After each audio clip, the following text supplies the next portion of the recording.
कारण आपण बराच वेळ इथं वेळ दिला आणि मला पण थोडा यायला 1 तास वेळ झाला, त्याबद्दल मी माझ्या उत्तर कोरेगावची 26 गावाची मनापासून माफी मागतो. कारण 1 तास लेट झाल्यामुळे आपल्याला 1 तास उशिरा घरी जावं लागणार आहे. आणि दुसरे विषय असे आहे की बऱ्यापैकी आत्ता विषय माझ्या माहितीप्रमाणे 110 विषय होते, त्यातले 80% विषय आत्ता आपल्याला अधिकाऱ्यांनी क्लिअर करून दिलेले आहेत. 20% विषय जे राहिलेले आहेत त्या तांत्रिक अडचणीसुद्धा संबंधित अधिकारी वर्ग आपल्याला क्लिअर करून देतील.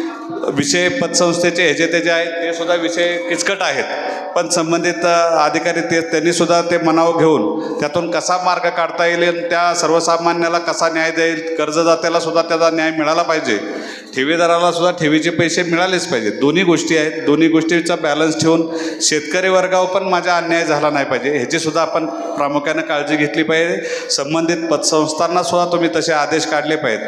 ठीक आहे, तुमचे एक ठराविक रकमेपर्यंत मूळ मुद्दलापर्यंत गेल्यानंतर त्याच्या पुढं किती जायचा हा अधिकार तुम्ही सुद्धा ठरवू शकता पतसंस्थेपेक्षा. तर तो अधिकार तुम्हाला आहे, तो अधिकाराचा वापर आपण करावा आणि संबंधित शेतकऱ्यांना न्याय द्यावा.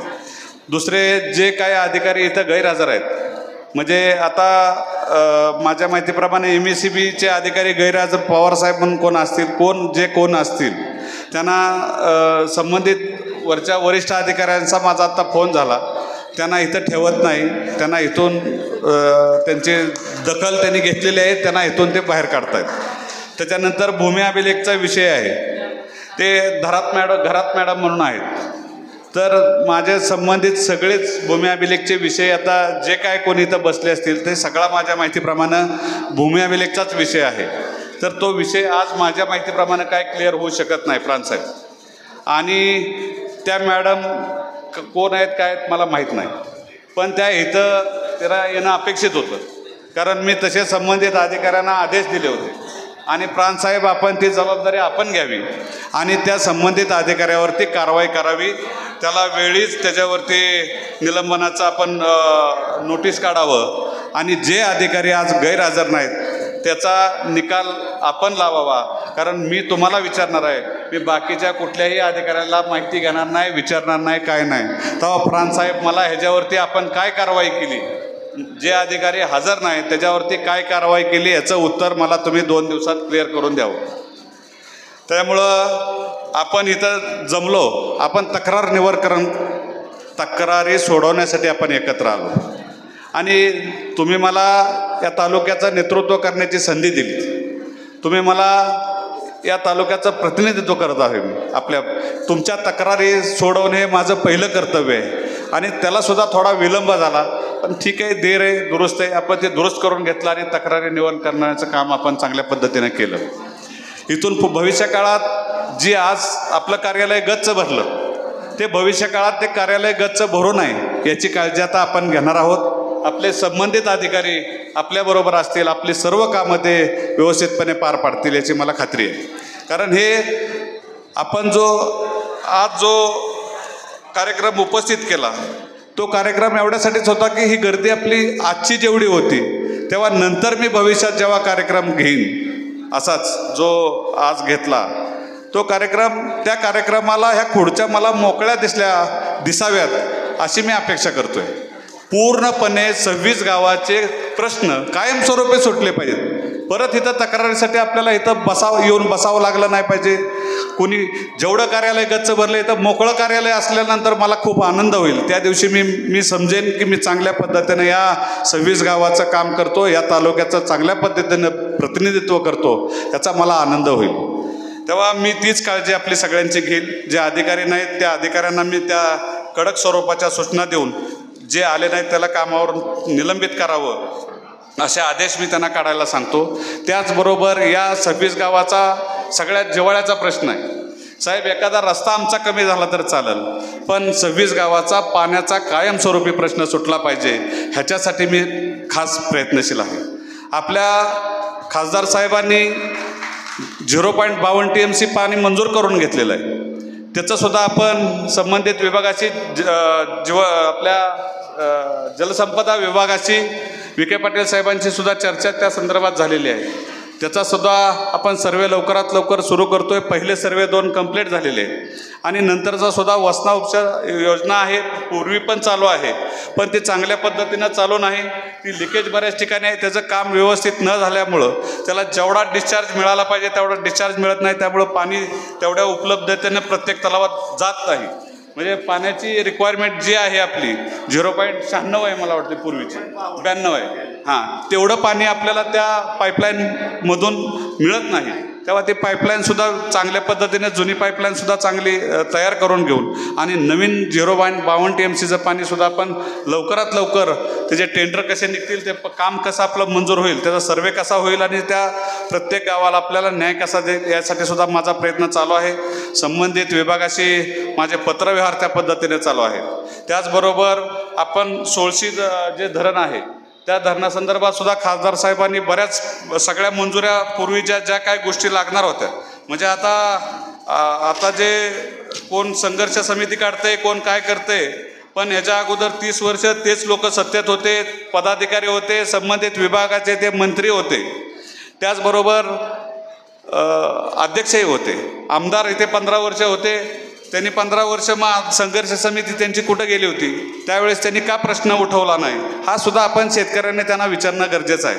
आपण जेव्हा मतं मागायला मी येणार आहे तुमच्याकडे 5 वर्षांनी, तेव्हा तुम्ही मला विचारलं पाहिजे, साहेब तुम्ही हे काम माझं केलं नाही, तुम्हाला आता मताचा अधिकार अजिबात नाही.